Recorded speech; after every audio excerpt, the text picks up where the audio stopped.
Mi novia, con la que llevo 9 años de relación, ignoró mi consejo y prefirió usar drogas que intentar tratar su salud mental, sin importarle nada. Entonces entendí que ella no cambiaría por mucho que le rogara. El segundero del reloj de la cocina suena como una sentencia de muerte en el silencio absoluto de mi casa, o al menos de lo que solía ser un hogar. Me llamo Adrián y tengo 31 años, y si me hubieras preguntado hace una década dónde estaría hoy, jamás habría imaginado que estaría sentado en mi propio sofá, sintiendo que mi corazón va a estallar de pura ansiedad mientras espero a que se abra la puerta. Llevo 9 años con Lucía. 9 años en los que hemos pasado de ser dos universitarios con sueños brillantes a convertirnos en dos desconocidos que habitan un espacio en ruinas.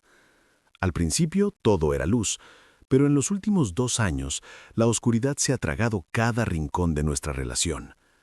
Lucía fue diagnosticada con TDA, y aunque eso explicaba muchas cosas, ella está convencida de que hay mucho más.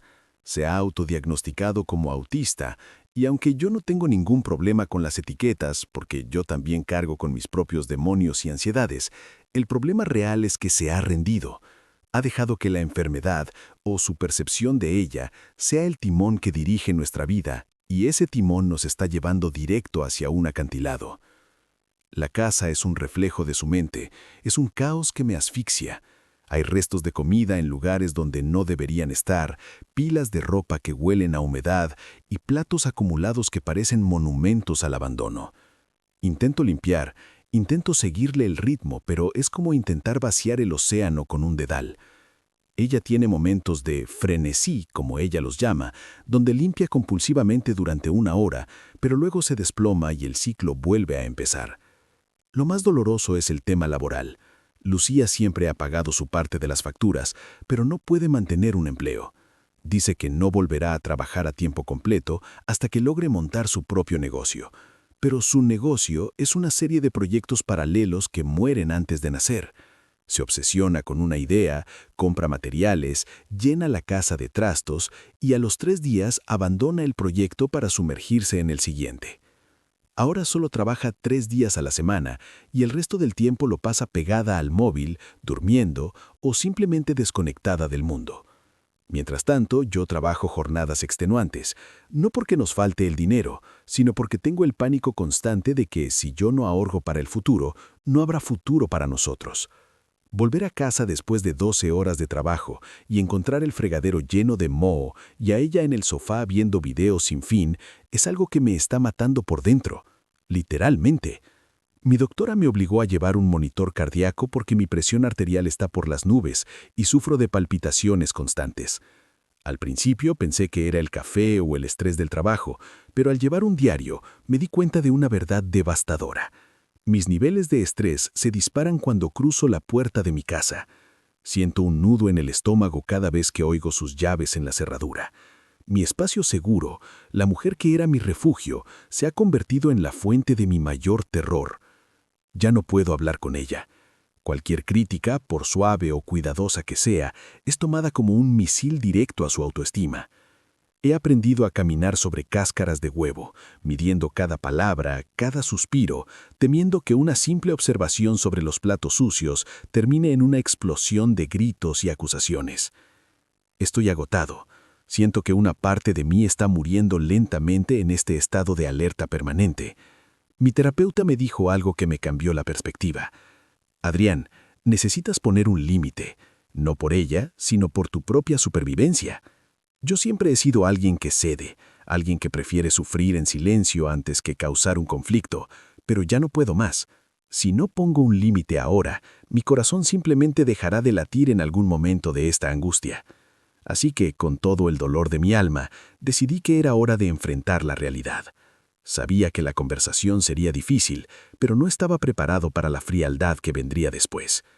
Preparé mis palabras con cuidado, buscando no atacar, sino expresar una necesidad vital. Le dije, Lucía, te amo, pero no puedo seguir en una relación donde mi pareja no prioriza su salud mental cuando está destruyendo nuestra convivencia. Necesito que busques un diagnóstico profesional y un tratamiento real. En cuanto terminé la frase, el aire se congeló. Ella se levantó de la cama, me miró con un desprecio que nunca había visto y salió de la habitación sin decir una palabra, dando un portazo que hizo vibrar las paredes. Me quedé ahí, solo, escuchando cómo en la sala empezaba a golpear los cojines y a maldecirme en voz alta. «Maldito imbécil, ¿cómo te atreves a decirme qué hacer?», gritaba. Minutos después regresó. No gritaba, no lloraba. Me miró con una calma que me dio más miedo que cualquier grito y dijo con una ligereza aterradora: «Lo he pensado y no lo haré». Esa frase se quedó grabada en mi mente como una marca a fuego. No lo haré. Fue el momento exacto en que comprendí que mi dolor no era un factor relevante en su toma de decisiones.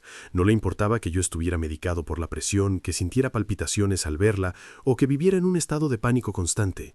Su respuesta a mi necesidad más profunda fue un cierre de puertas absoluto. La conversación se desvaneció entre evasivas y un silencio incómodo que duró semanas. Ella, en lugar de buscar ayuda profesional, me salió con una idea que me dejó atónito. Dijo que su plan de autotratamiento consistía en alquilar un Airbnb en la montaña para tomar ácido sola y encontrarse a sí misma. Me sentí ridículo, como si estuviera hablando con una desconocida que no tiene los pies en la tierra. Han pasado 2 meses desde aquel día y nada ha cambiado. Bueno, miento. Ha cambiado mi percepción de la realidad. Ahora me encuentro fantaseando con la soltería. Imagino un pequeño apartamento limpio donde el aire no huela a comida podrida y donde no tenga que pedir permiso para expresar mis sentimientos. Me duele pensar en romper 9 años de vida compartida, en el proceso de desenterrar nuestras cosas y en el duelo que vendría después, pero luego recuerdo ese «no lo haré» y el dolor de la ruptura parece un precio pequeño comparado con el dolor de quedarme. He escrito una carta. Sé que algunos dirán que es una cobardía, pero es el único medio que ella acepta para comunicarse sin explotar de inmediato. En esa carta le dije todo: cuánto la quiero, cuánto valoro nuestros años buenos, pero también que no puedo ser el único que sostenga este barco mientras ella le abre agujeros al fondo. Es una carta de despedida, aunque con una pequeña rendija abierta por si ocurría un milagro. Se la di anoche, justo antes de irme a cubrir mi turno nocturno. Ella sabía que algo importante estaba pasando. Nos abrazamos, lloramos un poco, y yo me fui al trabajo con un nudo en la garganta, pensando que tal vez, solo tal vez, al leer mis palabras escritas se daría cuenta de la gravedad de la situación. Por un momento tuve esperanza, esa maldita esperanza que es lo último que muere y lo que más te hace sufrir. Pensé que quizá vería que mi límite era real y que estaba a punto de perderlo todo. Pero la realidad me golpeó en la cara de la forma más cruda posible cuando regresé a casa esta mañana. Ella no estaba cuando llegué, pero me desperté cuando entró en la habitación.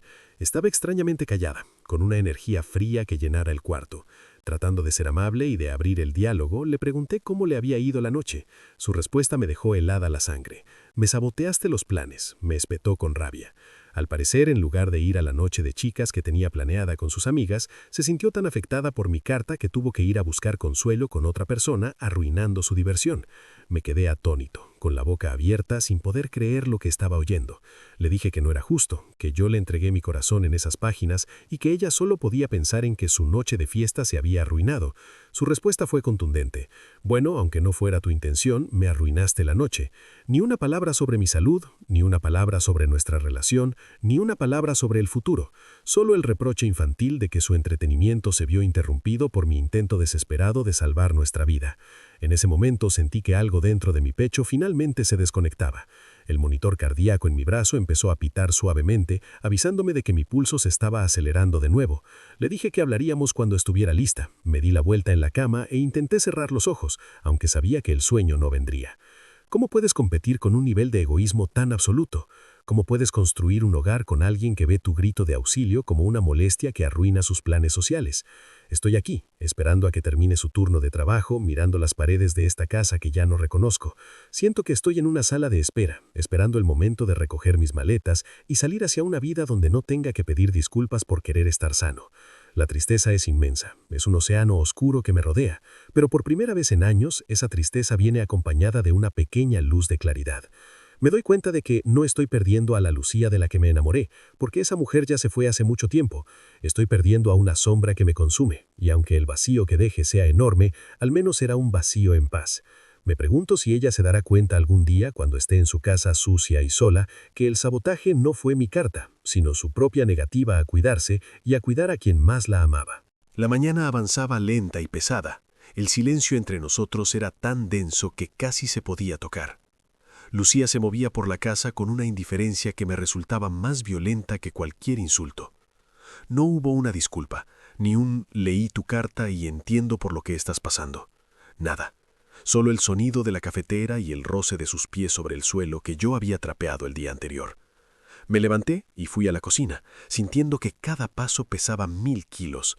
La vi allí, mirando su teléfono, probablemente quejándose con alguien más sobre cómo yo era el villano de su historia. Me armé de valor y le dije, Lucía, ¿realmente eso es todo lo que tienes que decir? ¿Que te arruiné la noche? Ella ni siquiera levantó la vista del móvil. Estoy cansada de tus dramas, Adrián. Siempre encuentras algo de qué quejarte. Si no es la limpieza, es mi salud, y si no, es cómo me siento. Solo quería una noche tranquila con mis amigas, y tú tuviste que elegir ese momento exacto para darme una carta de ruptura. En ese instante, comprendí que no había nada que salvar. No se puede salvar a alguien que no cree que se está hundiendo, y mucho menos se puede salvar a alguien que te culpa por intentar lanzarle un salvavidas. Mi límite no era una amenaza. Era una frontera necesaria para que yo no terminara en una sala de urgencias con un infarto provocado por el estrés. Le dije, con una voz que no reconocí por lo firme que sonaba. No elegí el momento para arruinarte la noche. Elegí el momento porque ya no me queda aliento para seguir fingiendo. Tienes un mes para encontrar dónde vivir. Ella finalmente me miró, y por un segundo vi una chispa de sorpresa, o tal vez de miedo, pero rápidamente la cubrió con su máscara de arrogancia. Te vas a arrepentir, dijo con frialdad. Nadie te va a aguantar con tus ansiedades y tus diarios de presión arterial. Sonreí con una tristeza infinita. Tal vez tuviera razón, tal vez me quedara solo, pero prefería la soledad absoluta antes que la compañía que me estaba matando. El proceso de desenredar nuestras vidas empezó ese mismo día. Fue devastador ver cómo 9 años se reducían a cajas de cartón y discusiones sobre quién se quedaba con la tostadora o el juego de sábanas. Lloré mucho, claro que sí.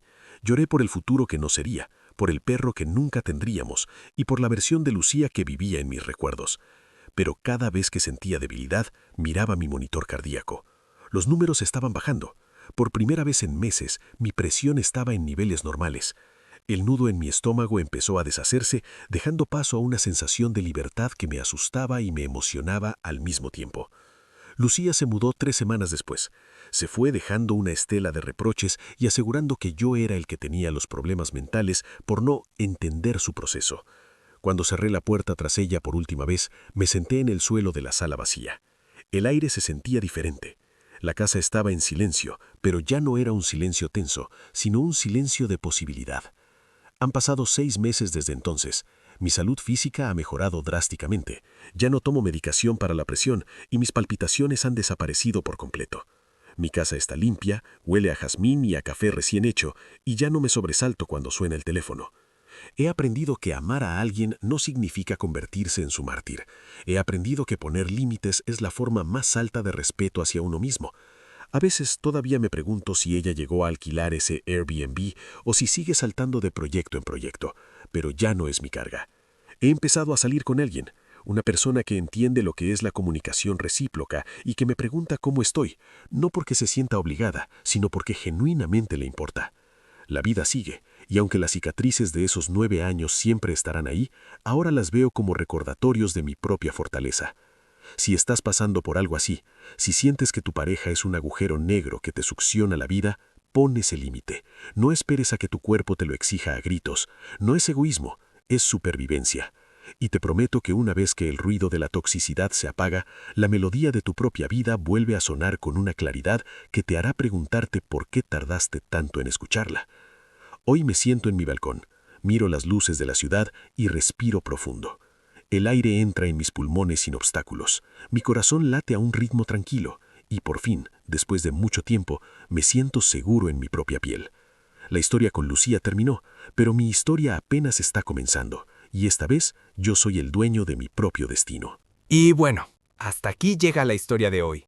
Si te gustó, te agradecería muchísimo que te suscribas y le des like al video. Gracias por quedarte hasta el final, de verdad. Y por cierto, déjame saber tu opinión en los comentarios sobre qué te pareció esta historia. Que tengas un gran día.